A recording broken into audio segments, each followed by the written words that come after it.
মাসখানেক আগে আমি Washington university of science and টেকনোলজিতে গেছিলাম, সেটা ভার্জিনিয়াতে। বাংলাদেশি মালিকানা একটা ইউনিভার্সিটি, যেটা আমেরিকাতে।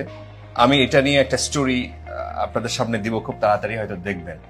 সেখান থেকে তাদের যে ইউনিভার্সিটিটা, যেটা ইন্সপিরেশন, ইউনিভার্সিটি যেভাবে শুরু করছিলেন, তাদের একটা শাখা, তাদের একটা ট্রেনিং ইনস্টিটিউট হচ্ছে বাংলাদেশে। আমি সেখানে পিপল অ্যান্ড টেক, এই আইটি ইনস্টিটিউট, এইখান থেকে বাংলাদেশটাকে যে পরিবর্তন করার জন্য যে কয়েকটা ছোট ছোট এলিমেন্ট যদি আপনি যুক্ত করেন, একটা ডট ডট যুক্ত করেন, তার মধ্যে একটা ডট হচ্ছে এই প্রতিষ্ঠান।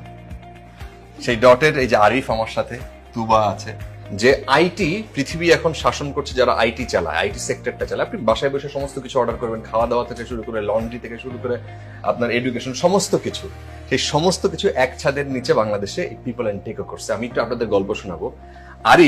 আরিফকে সবার আগে পরিচয় করাই দিই। আরিফ ভাই হচ্ছে এখানে